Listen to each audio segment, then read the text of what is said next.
যিহেতু ৰাতিপুৱাৰ ভাগত নলবাৰীত গ'লোঁ, নলবাৰীত আমাৰ এটা বিশেষ কাম আছিল। বিশেষ কামটো হ'ল আমাৰ মৰমৰ জেঠেহঁতৰ দাদাৰ জীয়েকৰ সুধা তোলনি বিয়া আছিল। সেই তোলনি বিয়াখন সুধা খালোঁ, মাছ মাংস দালি চব্জি লগত আছে সুধা খাৰ।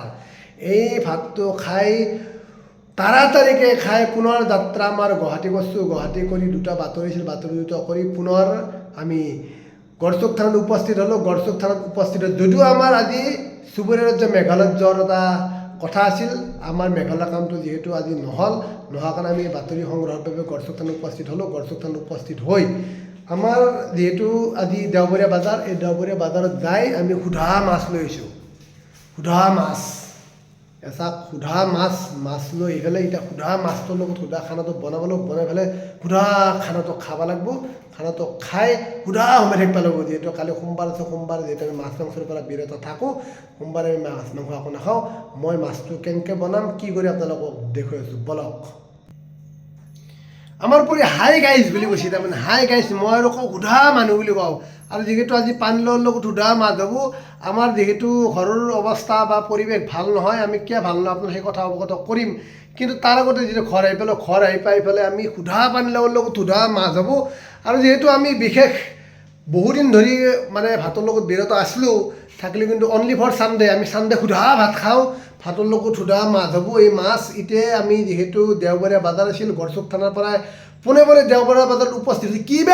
কিবাকে সুধা মাছ তিনিটা লৈ আহিছোঁ। মাছ তিনিটা আনি ৰাতিৰ কাৰণে সুধা আইটেমটোৰ ব্যৱস্থা কৰা হ'ব। লগত থাকিব সুধা পানীলাও।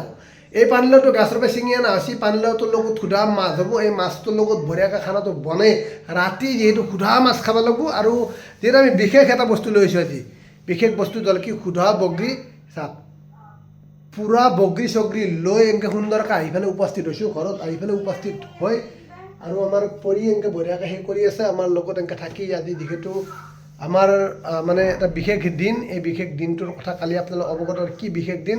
আৰু যিহেতু আমি আজি ৰাতিৰ আহাৰটো আমাৰ যিহেতু শেষ আহাৰ হ'ব, হয়তো কিছুদিন পিছত পুনৰ আমাৰ এই যিটো মানে 7-8 দিনৰ কাৰণে ব্যৱস্থা আছিল, আমি যিটো 7-8 দিনৰ মূৰত আজি ভাত খাইছোঁ। আমি আৰু 7-8 দিন আজিৰ দিনটো অনলি বা চানডেৰ পৰা আমি অহা চানডেক গ'লে পুনৰ আমি উভতি যাম।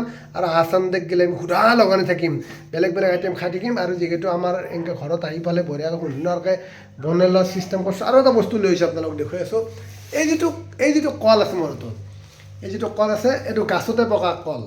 এইটো সুধা মৃণাল দা হাতে দেখাই দিছে। মৃণাল দাহঁতৰ দোকানৰ পৰা লৈ অহা গৈছে কলটো। সুধা কল আৰু সুধা পানীলাও আৰু সুধা লগত পিঠা দেখাই দিছে। পিঠা এতিয়া লৈ সুন্দৰকৈ আহি গৈছে। আহি যায় কলটো বঢ়িয়াকৈ থলত থৈ ৰাতিৰ কাৰণে ব্যৱস্থা আমি কৰাক দিলে আৰম্ভ কৰিম আমাৰ যাত্ৰা। সুধা মাছ আৰু লগত থাকিব সুধা ভাত।